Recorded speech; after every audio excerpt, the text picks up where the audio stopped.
Bismillahirrahmanirrahim. Assalamualaikum warahmatullahi wabarakatuh.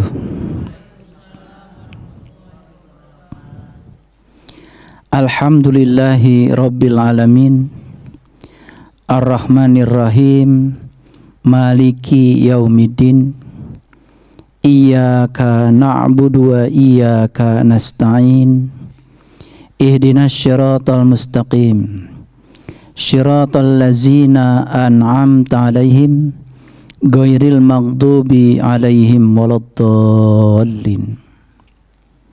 Asyhadu an la ilaha illallah wahdahu la syarikalah rabbul alamin, wa asyhadu anna Muhammadan abduhu wa rasuluh, asrafal anbiya'i wal mursalin, sayyidina Muhammadin wa ala alihi wa sahbihi ajmain.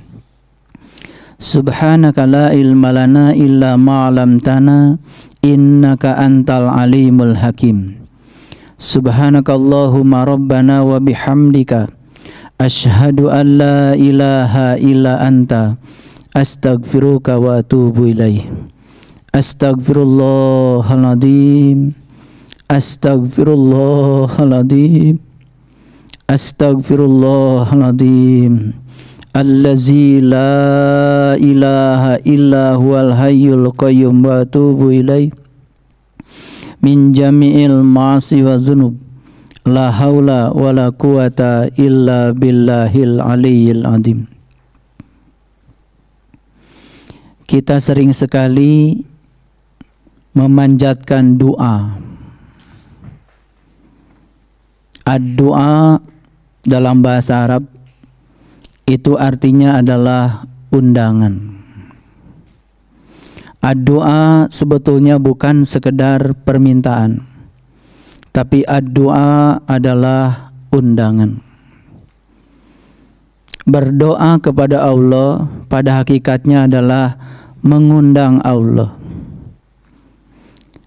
membiarkan diri kita untuk diurus dan diatur oleh Allah. Karena berdoa bukan berarti kita mengatur Allah, mengurus dan mengatur Allah supaya Allah mengikuti segala keinginan-keinginan kita. Tapi ad-doa itu artinya adalah mengundang. Mengundang Allah berarti menyediakan segala kondisi yang menyebabkan Allah hadir. Itu sebabnya banyak sekali orang-orang yang menganjurkan kepada kita berdoalah dengan Asmaul Husna. Karena anjuran itu sesungguhnya berdasarkan Al-Quran. Tapi sayang sekali dalam prakteknya kemudian kita menggunakan nama-nama Allah yang ada dalam Asmaul Husna dibaca berulang-ulang tanpa pemahaman.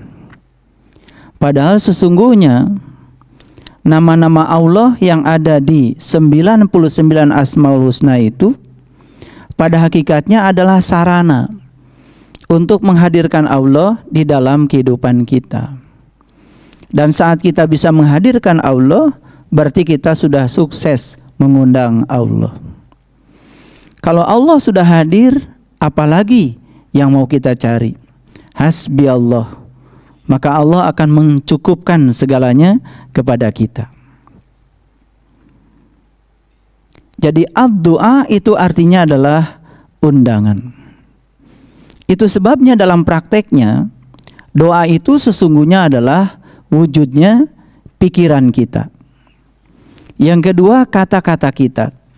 Yang ketiga adalah perbuatan kita sendiri. Semakin sering kita memikirkannya, semakin sering kita membicarakannya, semakin sering kita melakukannya, apa yang kita pikirkan, apa yang kita bicarakan, dan apa yang kita lakukan itu akan mewujud menjadi sebuah kenyataan.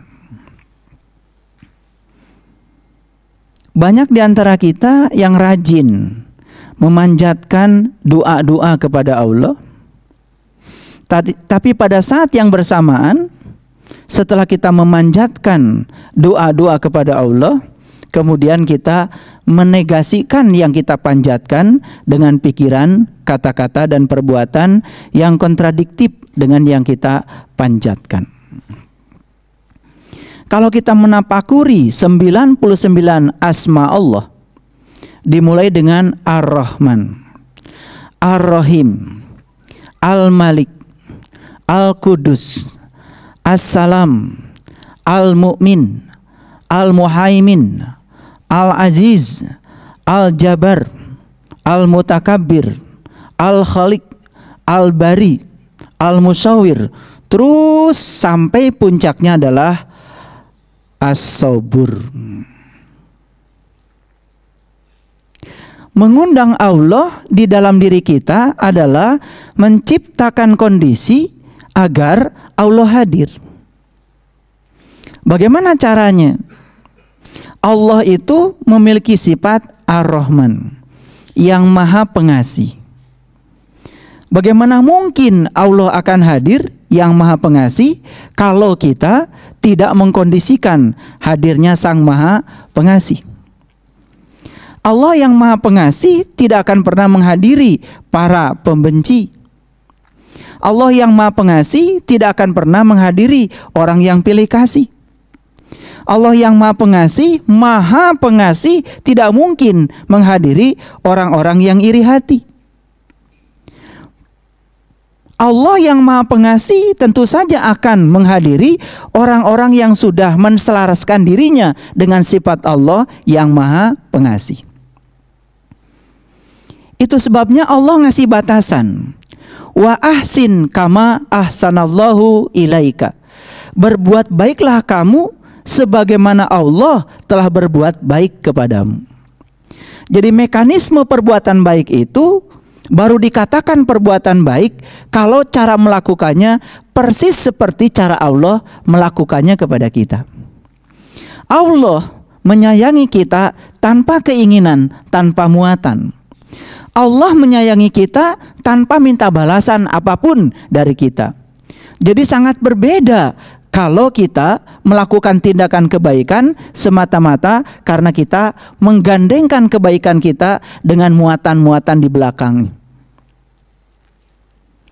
Seorang sufi besar yang bernama Ibrahim bin Adam, beliau menyampaikan sebuah pesan spiritual yang sangat luar biasa, yang kalau kita kaji kedalaman pesannya itu sangat luar biasa bagi orang-orang yang tahu. Ada 10 perkara yang menyebabkan doa seseorang itu tidak terkabul. Ada 10 perkara yang menyebabkan ajakan dia untuk menghadirkan Allah tidak sukses.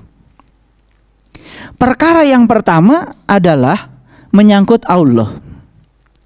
Perkara yang kedua adalah menyangkut Al-Quran. Perkara yang ketiga adalah menyangkut Rasulullah Muhammad Sallallahu Alaihi Wasallam.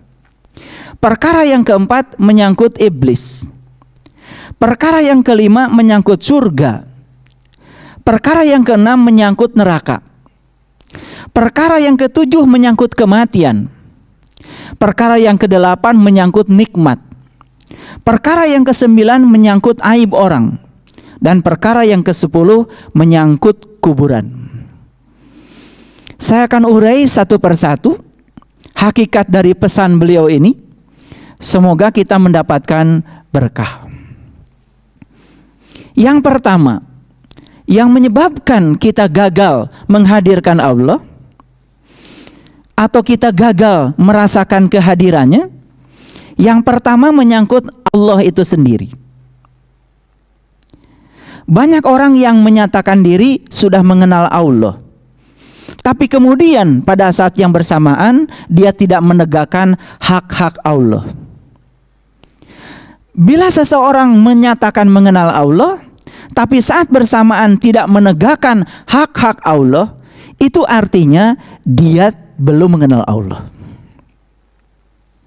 Itu sebabnya kunci awal untuk menghadirkan Allah, agar Allah mudah diundang oleh kita dan Allah hadir memenuhi undangan kita, menjadi tamu kita, dan kita juga menjadi tamunya Allah, yang pertama adalah kenali Allah, lalu tegakkan hak-haknya Allah. Banyak di antara kita yang menyebut Allah, kalau ditanya juga katanya sudah menyembah Allah, tapi tidak kenal dengan Allah yang dia sembah. Jangan-jangan Allah yang dia sembah bukan Allah yang menciptakan dia, tapi Allah yang diciptakan oleh dia berdasarkan persepsi dia sendiri. Sejak lama kita diajarkan, katanya Allah itu maha pengasih, katanya Allah itu maha penyayang. Yang namanya maha itu pasti tak terbatas. Tapi pada saat yang bersamaan kita pun sering merendahkan Allah dengan menyatakan Allah itu tukang menghukum kalau kita tidak baik padanya. Allah itu tukang memberi kalau kita baik padanya. Jadi seakan-akan Allah itu memiliki sifat kita. Allah baru memberi kalau kita baik padanya, dan Allah itu kemudian benci sama kita, bahkan menghukum kita saat kita tidak baik padanya. Padahal sifat itu bukan sifatnya Allah. Itu justru sifat kita sendiri yang pengasihnya tidak maha, yang pengasihnya terbatas. Sesuatu yang maha, sesuatu yang tak terbatas, tentu saja tidak bisa dibatasi. Di Jakarta sekarang berapa ribu sepeda motor yang sedang hidup mesinnya? Di Jakarta sekarang berapa ribu mobil yang sedang hidup mesinnya? Dan semua panas dari sepeda motor, panas dari mesin mobil dikeluarkan ke udara. Tapi apakah udara kemudian meradang, tiba-tiba menjadi panas luar biasa karena menerima panas dari sepeda motor, panas dari mobil yang hidup? Ternyata tidak. Udara saja yang terbatas menerima panas dari sekian ribu sepeda motor, sekian ribu mobil yang hidup mesinnya saat ini tidak meradang menjadi berubah. Itu baru udara yang terbatas. Bagaimana mungkin ya Allah yang tanpa batas menjadi berubah ketika ada sebuah tindakan yang terbatas? Bagaimana mungkin yang Allah yang maha pengasih tiba-tiba dia berubah cuman karena kita melakukan tindakan tidak sesuai dengan keinginan dia? Dia akan tetap menyayangi kita apapun tindakan kita. Jadi mempersepsi Allah seperti mempersepsi diri kita sendiri, secara tidak langsung sesungguhnya kita sudah merendahkan Tuhan Allah kita sendiri. Jangan-jangan yang dipanggil Allah dalam tanda kutip oleh kita bukan Allah yang menciptakan kita, bukan Allah yang maha segalanya, Allah yang diciptakan oleh pikiran kita sendiri. Bahkan yang lucu, kita sering mengatakan ketika dapat berkah ini dari Allah, ketika dapat musibah ini dari Allah. Memangnya Allah menciptakan berkah? Memangnya Allah menciptakan musibah? Berkah dan musibah itu sebutan yang diciptakan oleh kita sendiri. Saat sesuatu yang datang kepada kita memenuhi harapan-harapan kita, kita sebut berkah. Saat yang datang kepada kita tidak memenuhi harapan-harapan kita, kita sebut itu musibah. Kata musibah dan berkah sebetulnya itu judul yang kita berikan terhadap peristiwa yang kita bagi menjadi dua. Bagi Allah segala peristiwa baik-baik saja. Bagi Allah segala peristiwa netral-netral saja. Dan semua peristiwa itu pasti baik dalam pandangan Allah. Makanya ketika kita tidak bisa membaca semua kebaikan Allah, semua tindakan Allah, dan tidak bisa membaca kehadiran setiap peristiwa yang datang kepada kita sebagai kebaikan Allah, maka di situ kita akan mendikotomikan sebuah peristiwa yang hadir ke dalam diri kita. Jadi kapan kita bisa menegakkan hak-hak Allah? Tentu saja ketika kita sering menyatukan diri dengan sifat-sifat pengasih dan penyayangnya. Dan jangan lupa, sifat itu tidak pernah bisa hadir kepada kita dengan kita memahaminya. Karena sifat itu baru hadir kepada kita ketika kita mengalaminya. Oleh karena itu, tidak mungkin kita kemudian bisa menghadirkan sifat-sifat Allah dengan membaca buku atau kitab tentang sifat-sifatnya Dia. Kita tidak mungkin menyatu dengan air dengan membahas sifat-sifat air. Satu-satunya cara untuk menyatukan kita agar kita mendapatkan sifat-sifat air, maka kita harus menyatu dengan air. Satu-satunya cara untuk merasakan sifatnya api, berarti kita harus menyatu dengan api. Satu-satunya cara untuk merasakan sifat-sifatnya, maka kita harus menyatu dengan Dia. Itulah yang pertama, ya. Undangan seseorang kepada Allah tidak akan terlaksana apabila dia tidak mengkondisikan dirinya sebagaimana sifat-sifat Allah. Allah yang Maha Penyabar. Maka Allah untuk hadir pada diri kita, Allah hadirkan dulu pertama kepada kita utusan Allah. Siapa utusan Allah? Yang tentu saja orang-orang yang tidak sabar. Ketika orang yang tidak sabar dihadirkan kepada kita, tujuan Allah satu, untuk meluaskan dan menumbuhkan kembali kesabaran kita. Saat kita tumbuh kesabarannya, maka Allah menjadi sangat mudah. Karena Allah juga rindu sebetulnya dengan kita. Cuman kita dengan Allah dipisahkan oleh kita sendiri, dipisahkan oleh sifat-sifat yang sangat menjauhkan kita dari Allah. Jadi harus kita baca. Kalau ada orang yang dihadirkan Allah untuk membenci kita, bukan berarti Allah sedang mengutus kita untuk menanamkan kebencian kepada kita.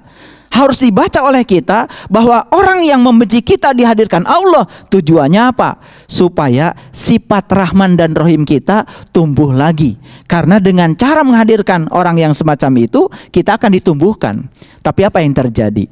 Kebanyakan yang tidak sadar, saat dihadirkan orang-orang yang membenci kita, malah kita membenci dia. Nah, itulah yang gagal kita. Gagal memahami tujuan Allah menghadirkan sebuah peristiwa.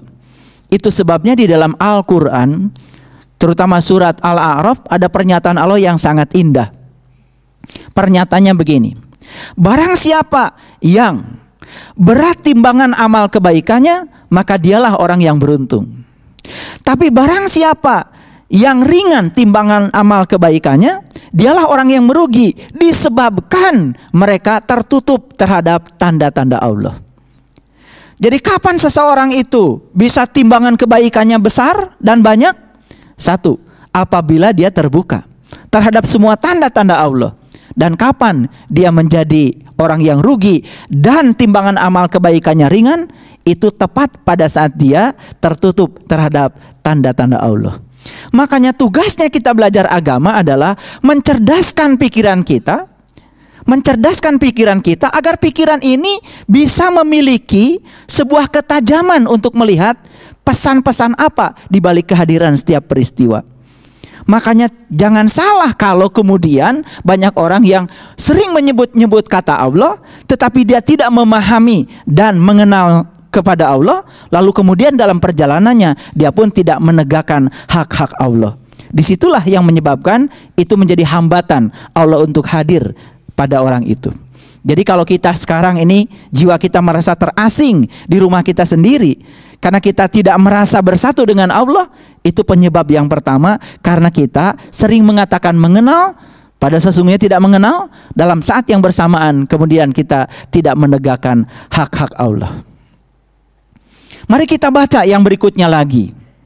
Kan banyak peristiwa yang hadir ke dalam kehidupan kita, tapi terkadang peristiwa itu lewat begitu saja. Sudah hadir kepada kehidupan kita, peristiwa itu kemudian memenderitakan kita, bisa jadi karena kita nggak punya ilmunya, memerosokkan kita jatuh ke lembah kehinaan, sementara kita tidak mendapatkan pelajaran apa-apa. Makanya hidup kita akan terus-menerus didera oleh kegagalan demi kegagalan. Makanya ada kata gagal, ada kata berhasil. Kapan kita mengatakan sesuatu berhasil? Ketika sesuatu yang datang kepada kita cocok dengan keinginan kita. Kapan kita mengatakan gagal? Ketika yang datang kepada kita tidak cocok dengan keinginan kita. Padahal sesungguhnya tidak ada keberhasilan, tidak ada kegagalan bagi Allah. Kenapa? Ketika kita mendapatkan sesuatu yang disebut keberhasilan, di situ ada pesan Allah. Ketika kita mendapatkan sesuatu yang disebut kegagalan, di situ juga ada pesan Allah. Tugas kita sesungguhnya bukan menilai ini keberhasilan, ini kegagalan, tetapi membaca di balik dua peristiwa itu pesan apa. Bahkan kegagalan, bagi orang yang bisa membaca pesan di balik kegagalan, sesungguhnya itu pun adalah keberhasilan. Jadi kuncinya adalah bagaimana ketajaman kita. Itu sebabnya agama bertugas untuk mengajarkan pikiran, agar pikiran selalu selaras dengan jiwa kita. Itu yang pertama. Tentu saja proses mengenal kepada Allah dimensinya sangat luas. Dan yang luar biasa dari Allah yang tanpa batas, Allah juga mengenalkan dirinya tanpa batas. Hebatnya Allah, cara beliau mengenalkan diri pada setiap hambanya itu cocok sesuai dengan kadar hambanya saat itu. Jadi Allah tidak pernah memaksakan dirinya untuk ingin dikenal sepenuhnya, seutuhnya, tidak. Mereka yang tahap berpikirnya seperti ini, tingkat kedewasannya sampai di sini, cara berpikirnya sampai di sini, Allah mengenalkan dia sampai sekadarnya dia. Tetapi ketika seseorang sudah naik tingkatannya, cara berpikirnya sudah naik lagi, kedewasaan berpikirnya sudah naik lagi, keluasan jiwanya sudah naik lagi, Allah juga mengenalkan dirinya di dimensinya dia. Jadi kalau ada penduduk bumi sekarang 7 miliar dengan cara berpikir yang berbeda, dengan kadar yang berbeda, Allah mengenalkan diri tanpa batas. Jadi kalau ada orang yang mengatakan saya sudah mengenal Allah, berarti dia sedang berbicara sebuah titik. Seakan-akan pengenalan pada Allah dapat dibatasi oleh titik yang dia persepsikan. Padahal proses pengenalan kepada Allah dimensinya tanpa batas. Karena dimensinya tanpa batas, berarti kita tidak boleh dong satu dengan yang lain saling membandingkan. Jangan bandingkan kita dengan siapapun, jadilah diri kita sendiri. Jadi kalau belajar spiritual, kemudian kita punya guru, lalu kita banding-bandingkan, kok saya dikasih ini sama guru, kok orang lain dikasihnya itu, kok saya dikasihnya doa ini, kok orang lain dikasihnya doa itu.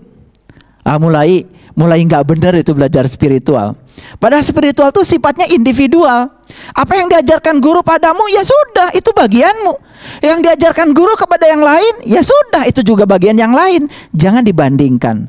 Lihat orang-orang yang tekun membandingkan dirinya dengan orang lain, biasanya tidak pernah maju spiritualnya, karena menempatkan Allah dan dirinya di tempat yang salah. Allah akan mengenalkan dirinya kepada setiap orang sesuai dengan kadarnya. Makanya dalam bahasa simbolik dalam Quran Allah mengatakan, Allah kemudian menurunkan hujan itu sesuai dengan kadarnya. Siapa yang cawannya lebih besar, dia akan kedapatan air hujan lebih banyak.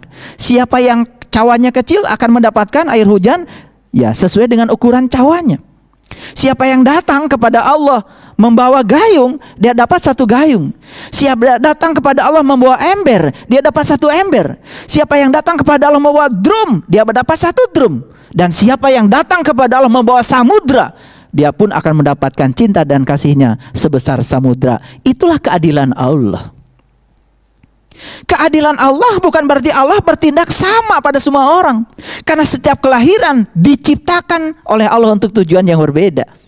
Makanya berhenti membandingkan diri kita dengan siapapun. Jadilah diri kita sendiri.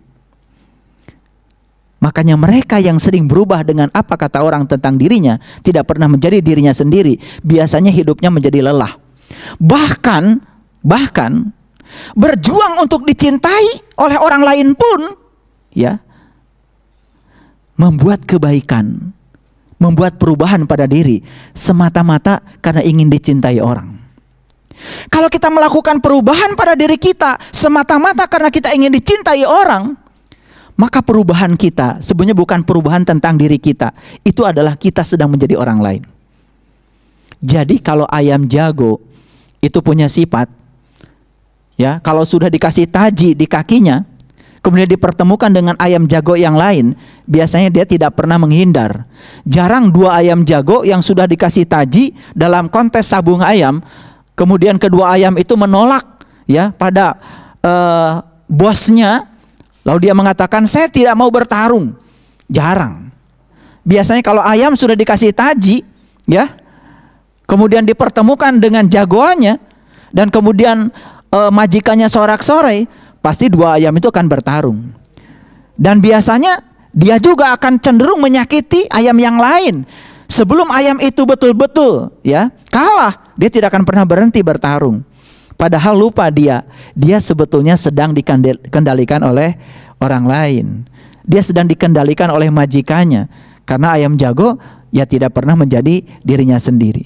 Jadi kalau manusia itu dihasut oleh orang lain, kemudian bertarung dengan orang lain, bahkan menyakiti orang lain, ya kira-kira ayam jago lah.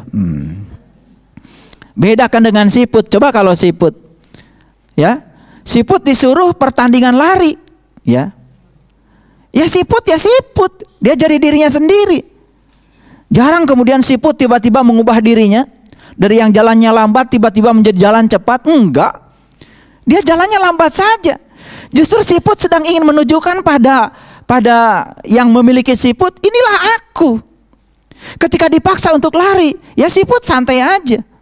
Tapi suatu saat mungkin di luar pemaksaan kita, tiba-tiba siput naik pohon, tahu-tahu sudah di puncak pohon aja. Tapi ayam jago nggak pernah naik puncak pohon.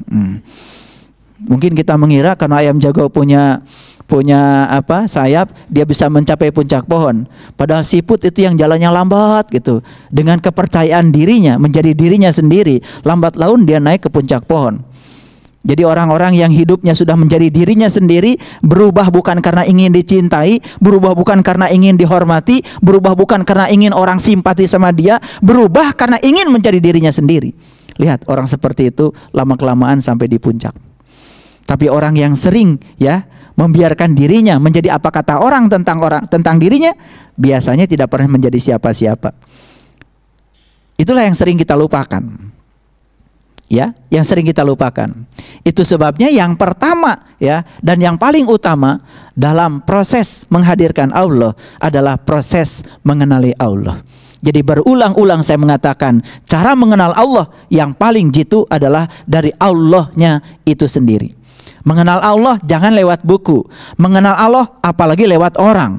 Mengenal Allah jangan minta penjelasan pada orang. Karena belum tentu orang yang menjelaskan Allah dia tahu tentang Allah. Kalau Allah dijelaskan, yang dijelaskan pasti bukan Allah. Itu persepsi tentang Allah. Itu sebabnya di Quran ada pernyataan Allah yang sangat indah. Wa may yattabi'u aktsarahum illa dzanna. Inna dzanna kana la yugni minal haqqi syai'a. Kebanyakan manusia mengikuti sesuatu itu hanya dengan zon. Zon itu sakwa sangka. Dan mereka yang mengikuti sesuatu dengan sakwa sangka itu bukanlah mengikuti kebenaran, tapi itu mengikuti persepsinya sendiri yang disebut dengan pembenaran. Cirinya apa? Kalau orang belajar pembenaran biasanya suka berdebat. Kalau orang belajar kebenaran, justru perdebatan dibebaskan oleh kebenarannya sendiri. Ciri orang yang belajar kebenaran biasanya tidak pernah berdebat. Dia asik saja dengan dirinya sendiri. Makanya orang yang sudah asik dengan dirinya sendiri, ya sudah tidak tergoda dengan apa kata orang tentang dirinya sendiri, maka peluang untuk menjadi diri sendiri menjadi sangat besar. Lama-kelamaan sudah sampai di puncak aja. Jalan walaupun pelan tapi pasti. Itu yang pertama. Jadi hambatan utama menghadirkan Allah itu karena yang pertama kita tidak mengenal Dia. Akibatnya kita pun tidak menegakkan hak-haknya. Padahal kalau kita menyadari tujuan utama kita dicipta oleh Allah untuk Allah. Kalau tujuan kita dicipta oleh Allah untuk Allah, maka tugasnya kita kan menyerahkan diri seutuhnya pada Allah. Biarkan diri kita dipakai oleh Allah untuk tujuan Allah, bukan menggunakan Allah untuk tujuan-tujuan kita. Di situ banyak yang salah. Lalu doa menjadi cara mengatur Allah supaya Allah mengikuti segala keinginan-keinginan Dia. Saat Allah tidak mengikuti keinginan Dia, Dia sebut Allah tidak mengabulkan doa Dia. Padahal sesungguhnya setiap permintaan pasti Allah kabulkan. Cuman kita tidak mengerti setiap pengkabulan Allah. Karena setiap pengkabulan Allah itu ada prosesnya. Bagaimana prosesnya? Contoh, ya Allah, jadikanlah aku orang yang sabar. Ya diproses sama Allah. Dan tujuan akhirnya apa? Allah ingin hadir bersama orang sabar itu. Ingin menyatu dengan dia. Makanya caranya oleh Allah, mohon maaf ya, dipasangkan mungkin kita dengan orang yang kurang sabar. Dipasangkan dengan tetangga yang kurang sabar. Dipasangkan dengan teman bekerja yang kurang sabar. Ditakdirkan juga punya anak-anak yang kurang sabar. Begitu dibaca, ya Allah, ternyata kehadiran mereka semua adalah cara Engkau mengabulkan doaku.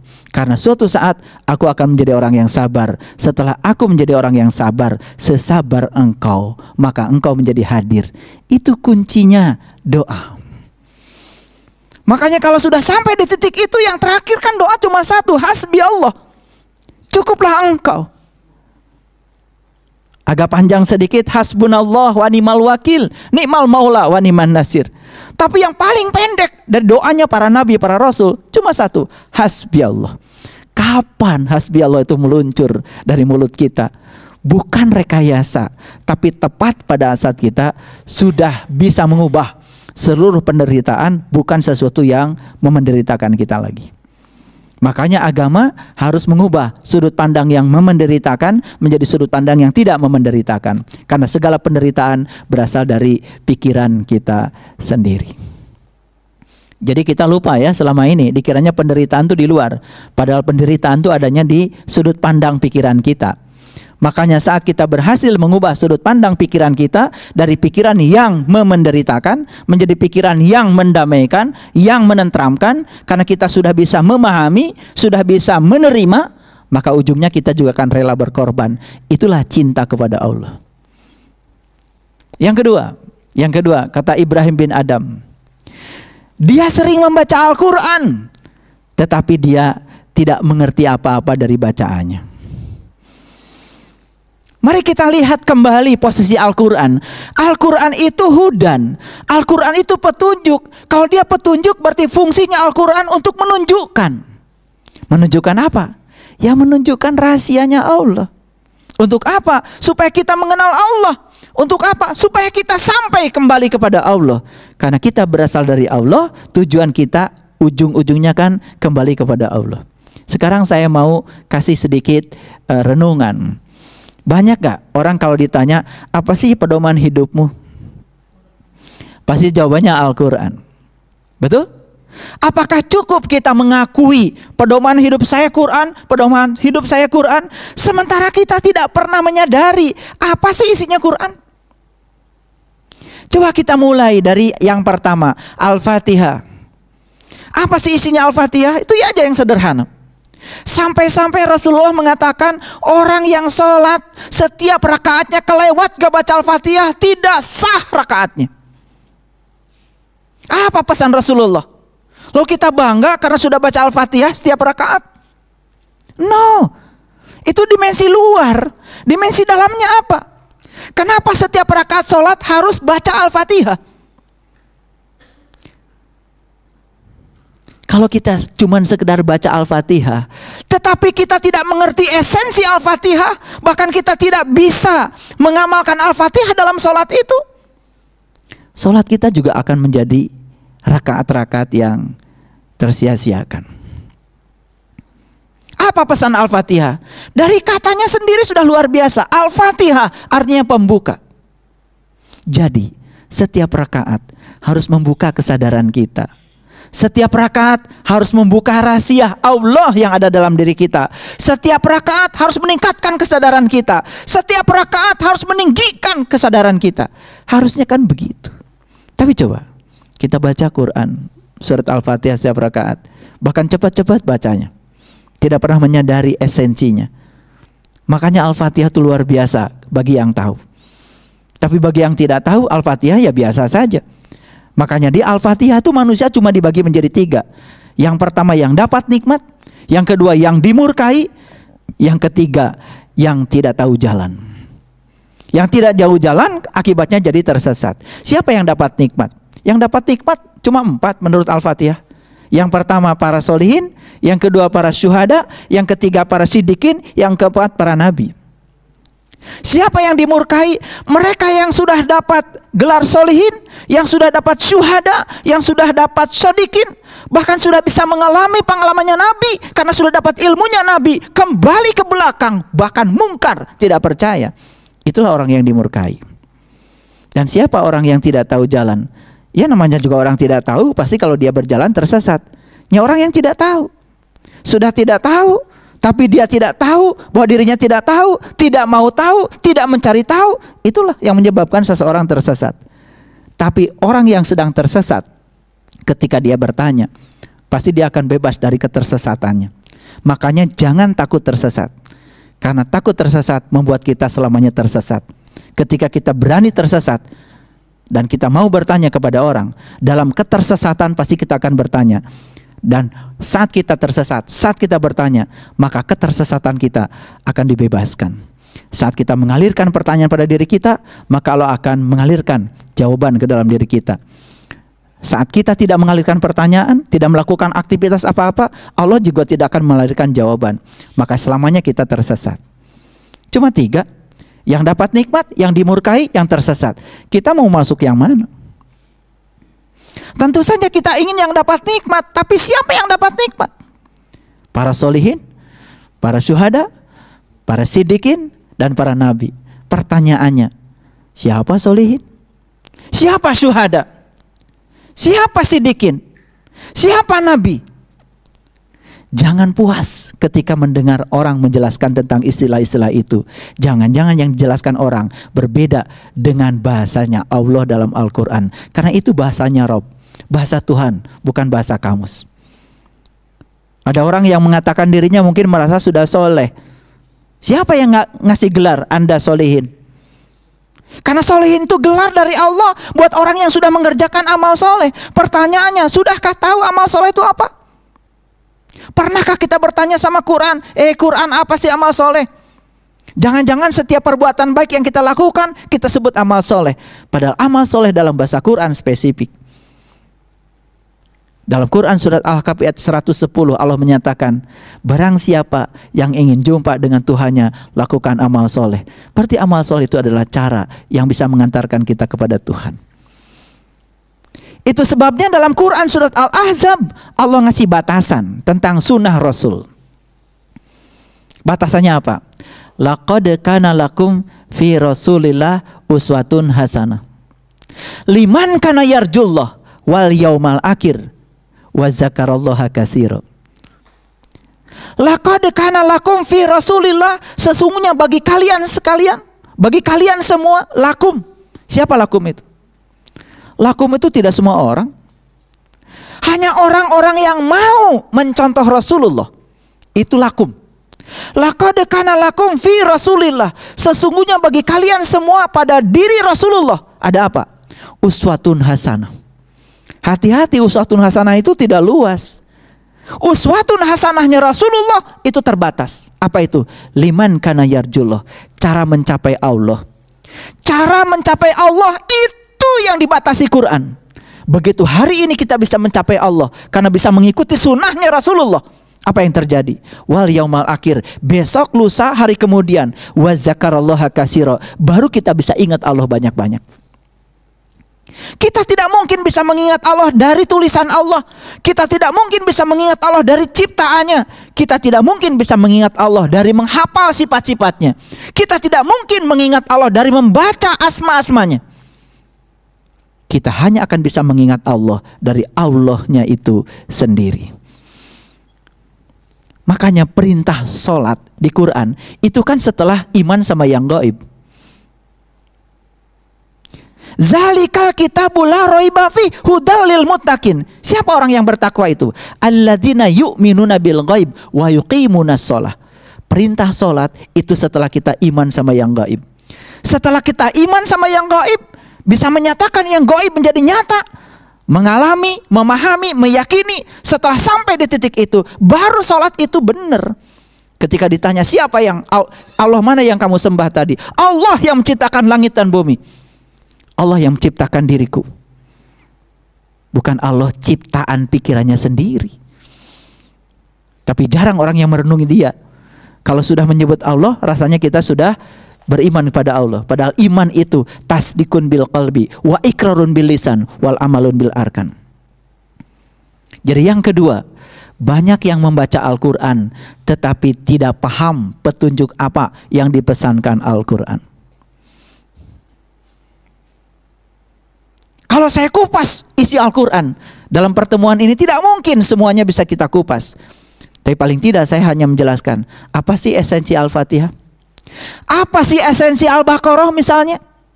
Setelah Al-Fatihah kenapa Al-Baqarah, apa esensi Al-Baqarah. Pernah nggak kita menganalisis apa sesungguhnya esensi Al-Baqarah? 286 ayat Al-Baqarah yang dimulai dengan alif lam mim itu. Jangan-jangan begitu baca alif lam mim juga itu nggak ngerti. Padahal penjelasan tentang alif lam mim ada di ayat berikutnya. Zalikal kitab, itu kitab. Jadi alif lam mim itu ya itu kitab. Tapi itu juga tidak bisa dijelaskan, karena itu hanya bisa dialami oleh siapa? Oleh orang-orang yang bertakwa. Siapa orang yang bertakwa? Dijelaskan oleh Quran. Yang mengambil janji, yang diangkat gunungnya, yang ditunjukkan sesuatu di gunungnya, dan mengingat apa yang ditunjukkan. La'allakum tattaqun. Wa id akhadna mitsaqakum wa rafa'na fawqakum tur khudhu ma atainakum biquwatin wazkuru ma fihi la'allakum tattaqun. Metode untuk mencapai takwa ternyata ada 4. Yang pertama mengambil janji, yang kedua diangkat gunungnya, yang ketiga ditunjukkan sesuatu di gunungnya, yang keempat mengingat yang ditunjukkan, baru takwa.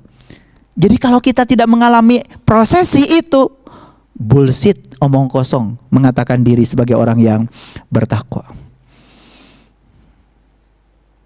Mengaku saja tidak cukup. Mengaku itu yang paling mudah, tapi yang paling sulit apa diaku? Jangan-jangan kita mengatakan sudah menyembah Allah, tapi Allah tidak merasa disembah oleh kita. Karena sepanjang kita menyembah Dia, justru yang kita sembah adalah Tuhan ciptaan kita sendiri, bukan Tuhan yang maha. Karena kemahaannya aja kadang-kadang sering dibatasi oleh kita sendiri. Mohon maaf ya, kadang-kadang kita sering tidak percaya kan sama Tuhan. Betul nggak? Kadang-kadang sering tidak percaya, tidak yakin. Bahkan kita sering meremehkan diri kita sendiri. Wah, itu nggak mungkin bisa saya capai. Nggak mungkin saya sampai di sana. Nggak mungkin saya bisa memiliki itu. Diri kita sendiri diremehkan oleh kita, padahal Allah bersama kita, lebih dekat kepada kita daripada urat nadi leher kita. Saat kita meremehkan diri kita, siapa yang sedang diremehkan? Allah. Sesungguhnya Allah mau ngasih banyak sama kita, tapi Allah dibatasi oleh pikiran kita sendiri. Lalu kita memanjatkan banyak doa, tapi tidak mengubah pikiran kita. Memanjatkan banyak doa, tapi tidak mengubah kata-kata kita. Memanjatkan banyak doa, tapi tidak mengubah perilaku kita. Padahal doa yang sebenarnya adalah pikiran, kata-kata, dan perbuatan. Apa yang kau pikirkan, itu yang akan jadi. Karena pikiran tidak pernah berhenti.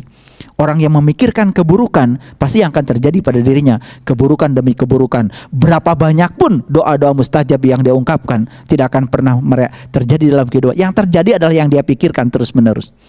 Makanya banyak orang yang sering membicarakan yang tidak suka dalam hidup. Saat bersamaan dia kemudian meminta kepada Allah dihindarkan dari yang tidak dia suka. Doanya cuma sekali tentang yang dia tidak suka. Ya Allah, hindarkan saya dari bencana ini. Satu kali dia ngomong gitu habis sholat. Tapi dia menceritakan yang tidak suka berulang-ulang kepada banyak orang. Mana yang akan terjadi? Yang akan terjadi yang diucapkan berulang-ulang. Lalu kita mengatakan Allah tidak mengabulkan doa kita. Padahal sesungguhnya Allah tuh mau mengabulkan doa kita, tapi saat Allah mau bertindak, Allah dihalang-halangi oleh pikiran, kata-kata, dan perbuatan kita sendiri. Banyak yang tidak sadar seperti itu. Biasanya kita paling suka kan menceritakan penderitaan hidup kita. Kita paling suka kan biasanya menceritakan kontradiksi dalam hidup kita. Saat kita sedang ditimpa kemalangan, biasanya kita berbagi kemalangan pada semua orang. Jangan lupa saat kita berbagi kemalangan, semakin malang kita. Karena apa? Saat kita menceritakan berulang-ulang, kemalangan itu sedang ditarik oleh kita sendiri. Itu namanya the law of spiritual attraction. Namanya hukum tarik-menarik spiritual. Siapa yang menarik? Mana magnetnya? Magnetnya adalah pikiran kita. Magnetnya adalah kata-kata kita. Magnetnya adalah perbuatan kita. Itu menjadi magnet besar yang menarik semuanya. Maka apapun yang kau alami saat ini dalam hidupmu, engkau sendiri yang menariknya. Allah Sang Rabb al-Alamin hanya mengabulkan apa yang kamu mau. Semua yang kau alami dalam hidupmu hari ini itu adalah tarikanmu sendiri. Itu adalah pilihanmu sendiri. Kalau kita mengerti Al-Fatihah, mengerti Al-Baqarah, mengerti Ali Imran, mengerti An-Nisa, mengerti Al-Maidah, luar biasa. Tapi pernahkah kita membaca satu surat utuh, terintegrasi? Apa sih pesan Al-Baqarah? Kalau kita lihat Al-Baqarah di dalamnya cerita apa? Itu cerita Bani Israel. Cerita perjalanan manusia menuju Tuhan.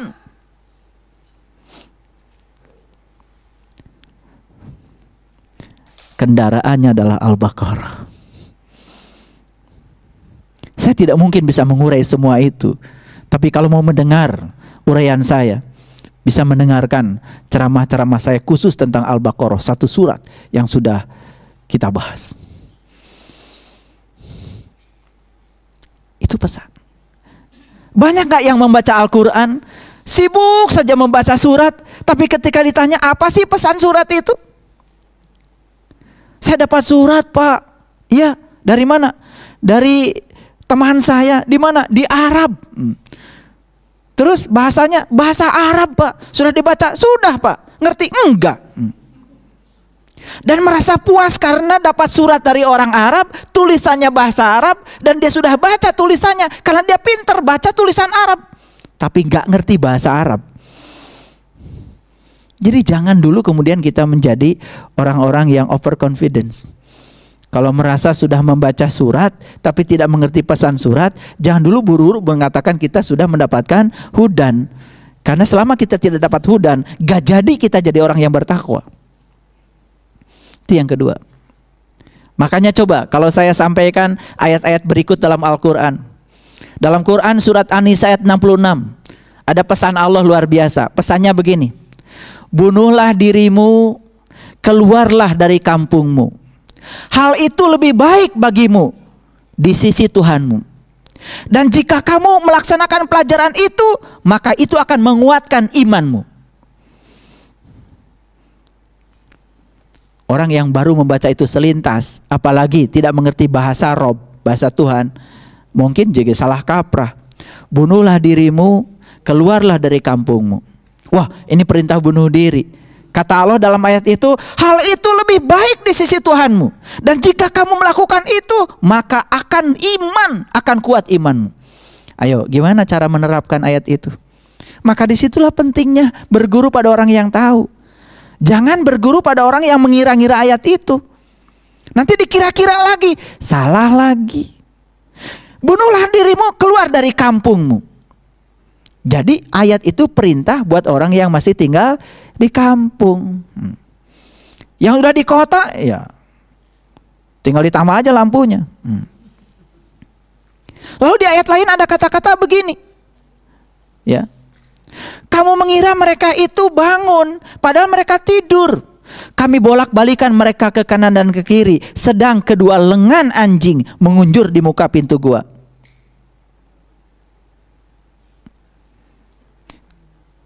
Kemudian mereka saling bertanya di antara mereka sendiri, sudah berapa lamakah kamu berada di sini? Sehari atau setengah hari?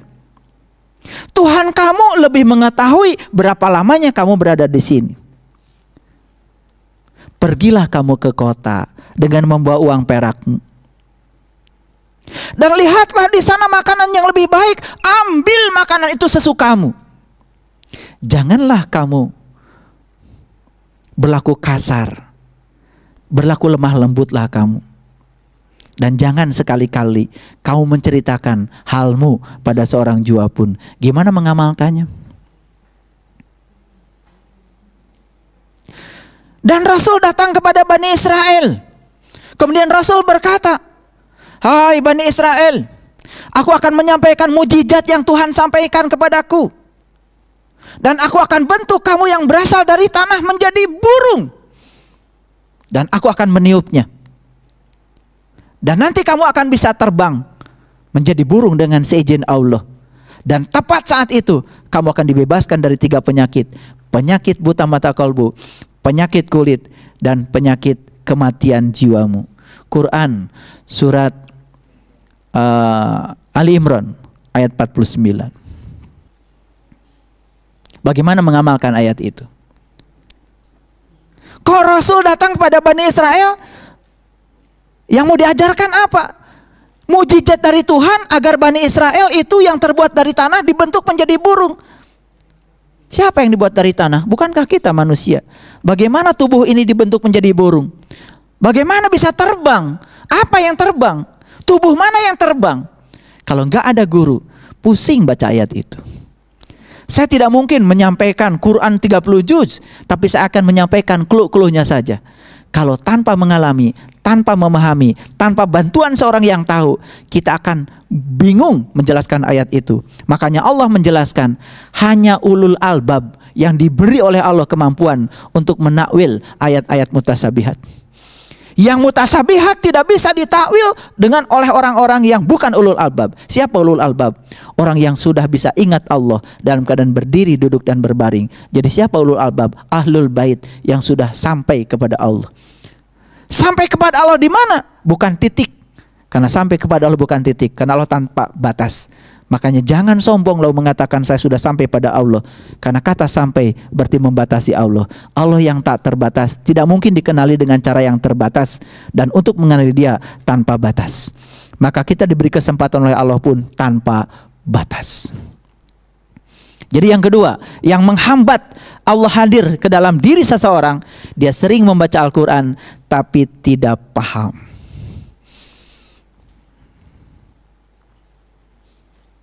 Di Quran ada kata-kata innalladzina amanu walladzina hadu wan nasyara wasabiin man amana billah wa bil yaumil akhir falahum ajruhum inda rabbihim wala khaufun alaihim walahum yahzanun. Sesungguhnya orang yang beriman, innalladzina amanu walladzina hadu, dan orang-orang yang mendapatkan petunjuk, wan nasara, dan orang-orang yang dapat pertolongan Allah. Nih kalau diterjemahkannya salah, itu jadi salah. Hadu, nasara diterjemahkan salah, jadi keliru pemahaman kita. Hadu itu orang yang dapat petunjuk, nasara orang yang dapat pertolongan. Siapa saja, itu masih kelompoknya orang beriman. Siapa saja di antara mereka yang benar-benar amal solehnya. Apa kata Allah? Falahum ajruhum inda rabbihim. Bagi dia ada ajrun. Ajrun, ajrun, ajrun. Itu bukan pahala. Ajrun itu artinya zat Allah. Jadi mereka yang sudah mencapai itu, yang sudah terbuka mata kalbunya, dapat petunjuk, dapat pertolongan dari Allah, akan sampai kepada Allah. Begitu sampai pada Allah, dia tidak bisa menjelaskan Allah lagi. Lidahnya keluh, tidak bisa berbicara karena kata-kata tidak akan cukup. Makanya puncaknya belajar adalah tidak tahu apa-apa, tidak bisa apa-apa, tidak punya apa-apa, bahkan tidak merasa siapa-siapa. Begitu sampai ke sana, semuanya lebur hancur. Kullu syai'in halikun illa wajahu. Segala sesuatu hilang musnah, yang ada cuman Dia, wajahnya yang maha agung. Begitu sampai di situ, sudah gak ada lagi. Apa yang kita sangsikan, apa yang kita cemaskan, gak ada milik kita. Semua adalah milik Dia. Bahkan kita pun miliknya. Lalu kita sering aneh, sering merasa kehilangan sesuatu yang sesungguhnya bukan milik kita. Itu yang kedua. Yang ketiga, mengaku umatnya Muhammad tetapi tidak menjalankan sunnahnya. Apa sunnahnya Nabi Muhammad yang paling utama? Sudah saya jelaskan tadi. Sesungguhnya pada diri Rasulullah ada uswatun hasanah. Apa uswatun hasanahnya Nabi Muhammad? Liman kana yarjullah, cara mencapai Allah. Cari bagaimana Nabi Muhammad mencapai Allah, bukan hanya cerita-cerita. Saya kasih tahu, cerita Muhammad tidak akan pernah kita menjadi Muhammad. Hanya ketika kita menjadi Muhammad, kita akan merasakan bagaimana rasanya Muhammad. Bisa dipahami? cerita tentang kebaikan Muhammad, kita belum tentu akan menjadi seperti Muhammad. Tapi saat kita melakoni semua kehidupan beliau sampai menjadi orang baik, kita akan menjadi Muhammad. Mana yang kita pilih? Menjadi Muhammad atau cerita Muhammad? Nabi Muhammad itu menerima wahyu. Nabi Muhammad itu cerdas. Nabi Muhammad itu pintar. Luar biasa. Banyak penjelasan tentang beliau. Tapi pernahkah kita berpikir apa yang menyebabkan beliau bisa mencapai itu? Itu yang harus kita cari. Akarnya di situ sesungguhnya. Kita cerita Musa. Oh, Musa itu begini begitu. Tapi pernah nggak kita lihat bagaimana Musa menjadi seperti dirinya sendiri? Bagaimana Ibrahim menjadi seperti dirinya sendiri? Tugas kita itu sebetulnya adalah menanyakan metode dan cara apa yang menyebabkan mereka mencapai itu. Bukan kita cerita-cerita yang sudah dicapai oleh mereka. Coba kalau kita tanya, Nabi Musa itu siapa? Oh, langsung, Nabi Musa itu Rasul yang bisa bercakap-cakap dengan Allah. Nabi Musa itu adalah mutakalliman. Pernah nggak kita bertanya, kenapa Nabi Musa itu bisa bercakap-cakap dengan Allah? Apakah Allah ngasih begitu saja sama Musa? Atau karena ada keistimewaan yang dilakukan Musa sehingga Allah ngasih kemampuan itu? Nabi Sulaiman itu katanya bisa bercakap-cakap dengan semua hewan yang ada di semesta ini. Pernah kita bertanya, cakap-cakapnya seperti apa? Bahasanya seperti apa? Pemahamannya seperti apa? Dan mengapa seorang Sulaiman bisa memiliki kemampuan itu? Apa diturunkan langsung oleh Allah? Lalu kalau Allah menurunkan kemampuan itu pada Sulaiman, pernah iri nggak sama Sulaiman? Kenapa saya tidak dikasih? Kalau Musa itu bisa bercakap-cakap dengan Allah, pernah nggak kita iri? Kenapa kita nggak bisa cakap-cakap? Itu karena kita terlalu puas berbicara tentang kebaikan mereka, tidak pernah menelusuri hal apa yang menyebabkan mereka mencapai itu. Sederhana saja. Oh, Nabi Muhammad itu ternyata ya orang yang paling kuat mentalnya. Kan gitu. Kita telusuri apa sih yang menyebabkan Nabi Muhammad kuat? Oh, ternyata dari kecil saat dia dalam kandungan ayahnya sudah meninggal. Jadi kalau kita mohon maaf ya, yang sudah dari kecil ditinggalkan ayah lalu ingin menjadi seperti Muhammad kan sudah ada modal. Lumayan mirip-mirip. Nabi Muhammad kan ayahnya sudah tidak ada saat beliau dalam perut. Alhamdulillah saya juga sudah tidak ada saat saya lahir ke alam dunia. Kan lumayan udah punya potensi sedikit ngikutin Nabi Muhammad. Tinggal dibaca, kenapa ayah saya sudah tidak ada saat lahir ke dunia? Bukan diratapi, Tuhan kenapa teman saya kok ayah-ayahnya masih ada, sampai besar pun ayahnya masih ada, tapi ayah saya bahkan ketemu dengan ayah saya pun tidak ada. Wah, malah protes sama Tuhan, berontak sama Tuhan. Bukan membaca apa tujuan kehadiran itu, tapi begitu lihat Muhammad, seorang Muhammad mungkin tidak pernah berbicara Tuhan kenapa begini, tapi pesan apa yang hendak engkau sampaikan padaku Tuhan. Lalu karena paham pesan Tuhan, memahami, tidak pernah protes. Berikutnya apa? Berikutnya dijalani saja. Karena satu-satunya cara untuk menghadapi kehidupan yang paling jitu adalah menjalaninya. Sekarang saya tanya, kenapa Nabi Muhammad hebat? Dari kecil gak ada ayahnya. Begitu lahir ke alam dunia, ibunya pun kemudian pergi, dititipkan sama orang kampung. Sulit. Musibah itu apakah?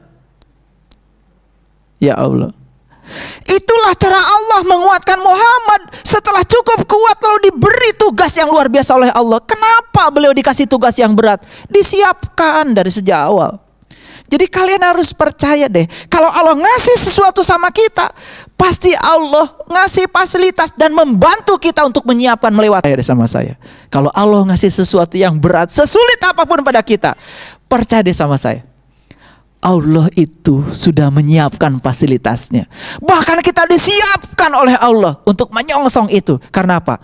Aku tidak akan membiarkan kamu melewati itu tanpa diriku. Cuman kita sering tidak merasa Allah hadir. Karena gak ngerti, buta semuanya. Gak bisa lihat. Lalu ketika besar, terus mengalami ujian dan ujian sampai umur 40 tahun.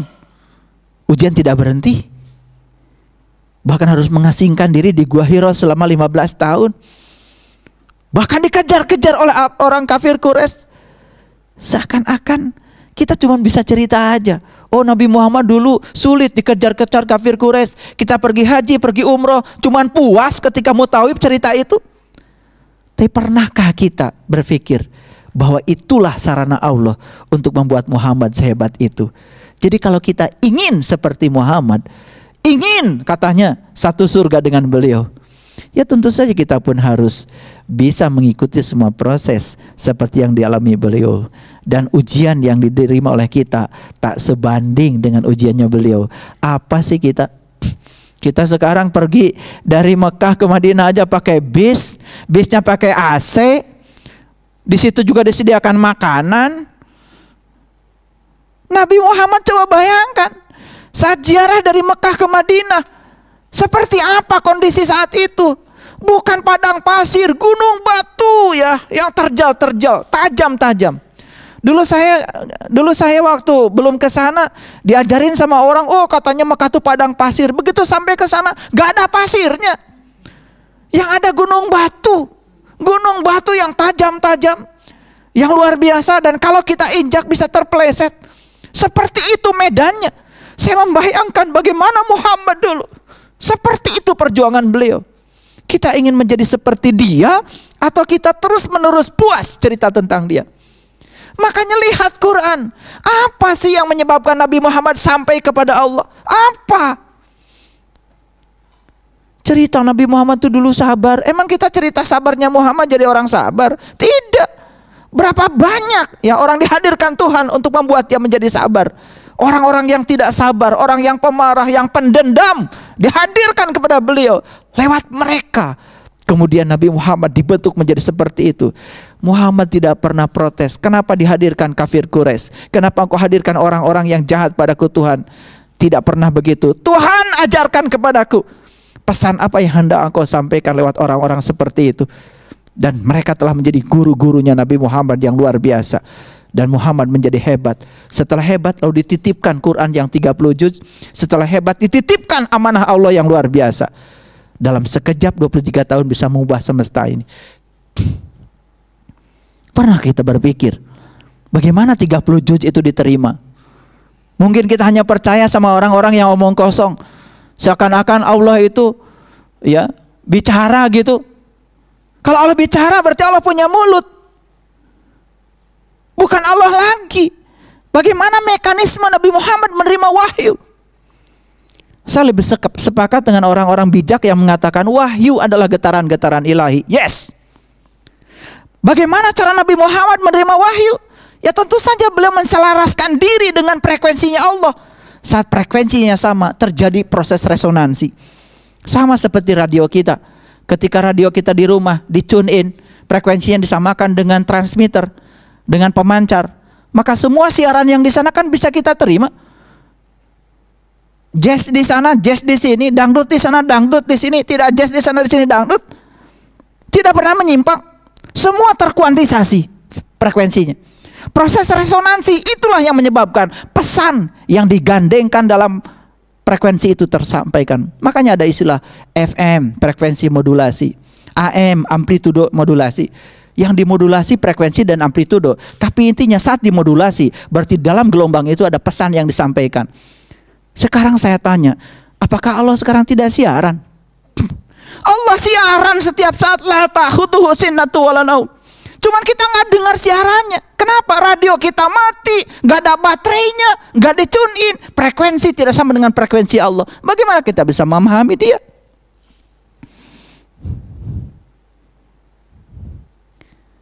Muhammad itu hebat karena dirinya yang menghebatkan, bukan karena Allah memfasilitasi. saat Muhammad ingin dihebatkan, dia memfasilitasi. Kita pun akan menjadi hebat kalau kita mau hebat, dihebatkan oleh Allah. Jadi Allah tuh gak pernah pilih kasih. Allah tidak memilih ini dipilih jadi siapa, ini dipilih jadi siapa. Tidak. Allah itu mengatakan, Kul innama ana basyarum mislukum. Hai Muhammad, katakanlah olehmu, sesungguhnya Anda manusia biasa seperti yang lain. Itu diulang-ulang di banyak ayat di Quran. Hai Muhammad, sesungguhnya Anda manusia biasa seperti yang lain. Pesan apa dari Allah? Apa yang dicapai Muhammad bisa dicapai siapapun kalau kita mengikuti jejak dan langkahnya. Lalu Allah ngasih pesan di Quran, laqad kana lakum fi Rasulillah uswatun hasanah. Mana uswatun hasanahnya Rasul? Liman kana yarjullah, cara mencapai Allah. Begitu kita mencapai Allah, wal yaumal akhir, besok lusa hari kemudian, wa zakarallaha katsira, baru kita bisa ingat Allah banyak-banyak. Ini baru 2, baru 3. Kita mengaku mengenal Allah tetapi tidak menunaikan hak-haknya. Kita sering baca Quran tapi tidak mengerti pesan-pesannya. Tadi saya menyampaikan beberapa ayat mutasabihat, mohon maaf, mungkin bingung. Saya juga pernah mengalami kebingungan bertahun-tahun, bahkan belasan tahun. Saya belajar bahasa Arab gak ngerti. Saya belajar kamus bahasa Arab gak ngerti. Ternyata begitu diterjemahkan pakai bahasa kamus malah semakin gak ngerti. Tapi begitu kita bertemu dengan seorang guru, mengalami apa yang dialami oleh para rasul, para nabi, pengalaman itu mengantarkan kita untuk bisa memahami. Ternyata semua rahasia Quran terbuka sejelas-jelasnya. Tetapi bukan untuk diceramahkan, karena rahasia itu tidak bisa diceramahkan. Yang saya ceramahkan pun sekarang hanya kulit luar, metodenya. Tapi isinya tidak mungkin saya ceramahkan, karena semua yang saya rasakan tidak mungkin saya sampaikan dengan kata-kata, karena rasa terbebas dari kata-kata. Jadi kalau kalian ingin merasakan, ya sudah, menceburkan diri untuk merasakan. Jangan meminta saya untuk menjelaskan. Makanya di Quran dikatakan, jangan sekali-kali kamu menanyakan sesuatu yang jika diterangkan kamu akan sulit. Itu pesan dari Quran surat Al-Maidah. Jangan sekali-kali kamu menanyakan sesuatu yang jika diterangkan kamu akan sulit. Karena apa? Masa nanya Allah kemudian diterangkan? Nanya surga diterangkan? Nama akhirat diterangkan? Cerita alam barzah diterangkan? Cerita matahari saat itu datang menyinari orang beriman diterangkan? Kalau diterangkan tuh cerita. Kalian harus mengalaminya sendiri. Bisa, bisa. Ada ilmunya. Itu saja. Hanya keberanian kita untuk menceburkan diri. Masa renang diterangkan? Jangan minta diterangkan cara berenang. Berenang aja. Ntar juga ngerti sendiri cara kelelepnya seperti apa rasanya. Betul nggak? Berjuang untuk membebaskan diri dari kelelep seperti apa rasanya. Ntar pintar sendiri. Itu yang disebut dengan discovery learning. Pembelajaran yang belajar menemukan teorinya sendiri, belajar menemukan konsep sendiri. Itulah qiyamuhu binafsi, itu di situ intisarinya. Itu yang ketiga. Mengaku umatnya Muhammad tetapi tidak tahu yang harus dicontoh dari Muhammad itu apanya. Kemudian yang lain-lain tentang perilaku beliau, itu kan buah dari buah kedewasaan beliau dalam beragama. Dan Nabi Muhammad tidak pernah mengajarkan kekerasan. Nabi Muhammad juga tidak pernah mengajarkan jahat kepada orang yang jahat kepada kita. Yang diajarkan beliau itu justru bagaimana baik sama orang jahat. Jadi kalau ada orang mengaku umatnya Muhammad yang jahati, saat ada orang jahat sama kita, kita jahatin dia, kan kita juga jadi sama jahatnya. Kapan kita mau beda sama mereka? Orang lain marah, kita marah juga. Orang lain kesel, kita kesel juga. Orang lain nampar, kita nampar juga. Ya Allah, ajaran Nabi Muhammad gak begitu. Ketika orang lain jahat sama kalian, baikin. Maka itulah yang membuat beliau menjadi sosok yang menarik, pribadi yang selalu agung dalam sepanjang sejarah. Kenapa? Karena itu yang dikenang oleh kita. Betul nggak? Makanya namanya sampai sekarang masih hidup. Sama kalau kita juga namanya ingin hidup, coba lakukan sesuatu dalam hidup. Dalam fase kehidupan kita mau merankan kehidupan yang mana? Mau ngasih ngasih sumbangan peradaban yang mana? Pemikiran apa terhadap kehidupan? Makanya ciri orang beriman satu, ya, tidak pernah merusak. Dan ciri yang tidak beriman juga satu, merusak. Coba baca Quran surat Al-Baqarah. Ciri orang yang bertakwa itu nggak merusak. Dan ciri orang yang tidak beriman itu cenderung merusak. Jadi kalau ada orang mengaku beriman tapi merusak, itu kan mengaku beriman, belum tentu dia sebagai orang beriman. Orang beriman itu penuh cinta dan kasih. Welas asih.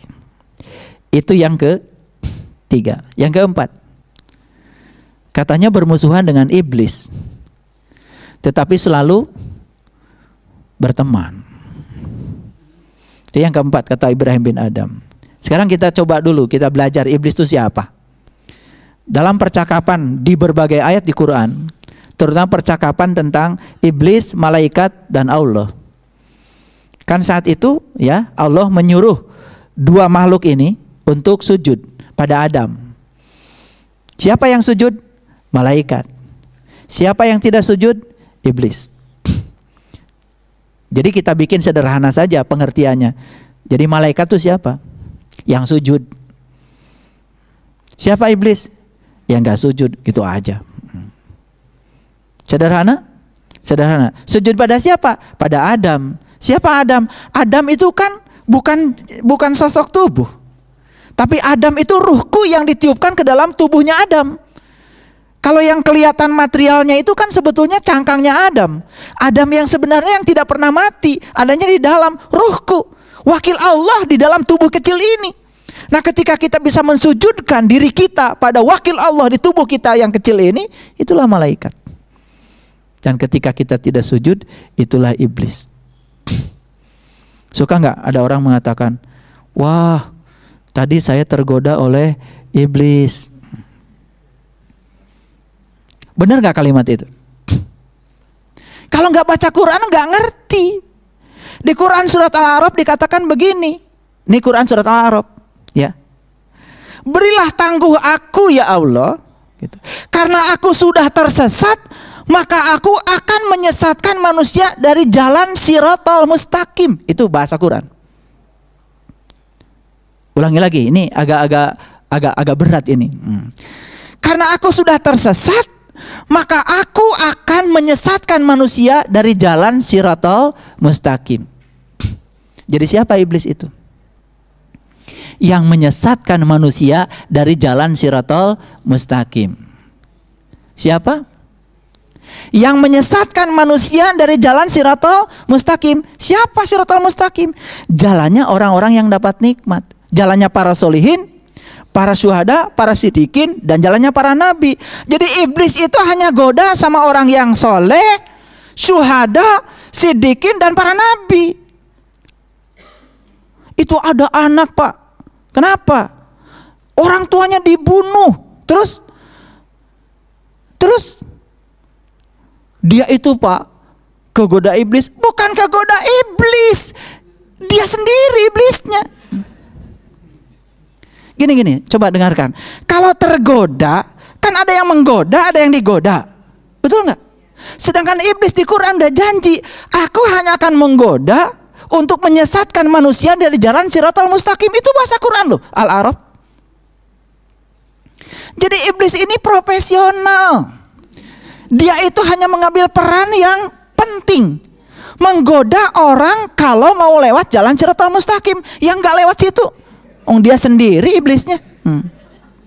Tadi maksud saya, bedakan yang tergoda iblis dengan yang jadi iblisnya. Kita sering tidak bisa membedakan. Kenapa? Saya tadi tergoda iblis, terus kenapa? Tadi saya marah-marah. Loh, kamu bukan tergoda iblis, kamu sendiri kan iblisnya. Kata iblis, salah lagi saya. Gak ada urusan. Ngerti maksud saya? Jadi di Quran dikatakan iblis itu ternyata, saya terkejut loh ketika baca Quran. Ternyata iblis itu ya mensertifikasi dirinya. Jadi dia itu sudah mengambil peran yang penting. Buat apa saya godain orang-orang yang kayak saya? Kata iblis gitu. Gak mempan. Kenapa? Gini. Kalau saya nyalakan korek api, dilemparkan sama api. Apa korek teriak-teriak? Ya enggak. Tapi kalau saya melemparkan binatang ke api, teriak-teriak. Karena dia tidak sejenis dengan api. Jadi yang tidak sejenis ketika disatukan pasti teriak. Yang sejenis satukan biasa aja. Ngerti maksud saya? Iya. Kata iblis, dia melakukan itu bukan digoda oleh aku. Kenapa? Oh, aku dengan dia sama. Nah, karena iblis itu profesional. Di Quran mengatakan, aku hanya akan menggoda manusia dari jalan yang lurus. Jadi kalau kalian sudah ada di jalan yang lurus, sudah dapat amal soleh, sudah jadi solihin, kemudian mencari-cari pembenaran untuk tidak melakukan amalannya, di situ iblis. Jadi iblis itu baru kelihatan perannya kalau ketemu dengan orang soleh. Kalau ketemu orang salah, dia udah sama dengan dia. Jadi apa kata iblis? Saya tidak menggoda dia kok. Kenapa? Loh, dia dengan saya tuh keluarga. Gitu. Cuman kita nggak ngerti. Makanya kalau cerita iblis kan langsung ngomongin iblis. Padahal di Quran iblis itu spesifik. Dia mengambil tugas yang spesifik. Yang nggak penting-penting nggak diambil. Iblis tuh hanya mengambil yang penting-penting aja. Kenapa? Dia juga ingin eksis kan? Ya. Buat apa kata iblis saya goda-godain orang yang sama dengan saya? Betul nggak? Saya akan godain orang yang baru ada perannya. Makanya yang digoda tuh para solihin, para syuhada, para sidikin, para nabi. Itu yang digoda. Di luar itu kata iblis sama dengan saya. Itu yang keempat. Yang kelima, dia mengaku ahli surga, tapi yang dikumpulkan itu bahan-bahan neraka.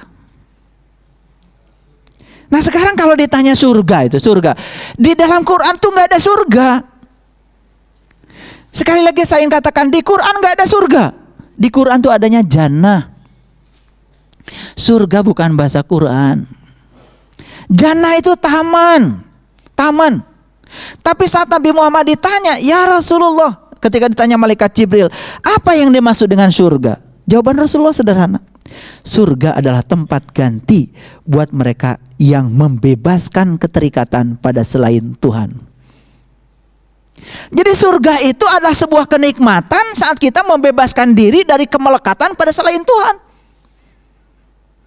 Kan sederhana. Kalau gitu neraka apa?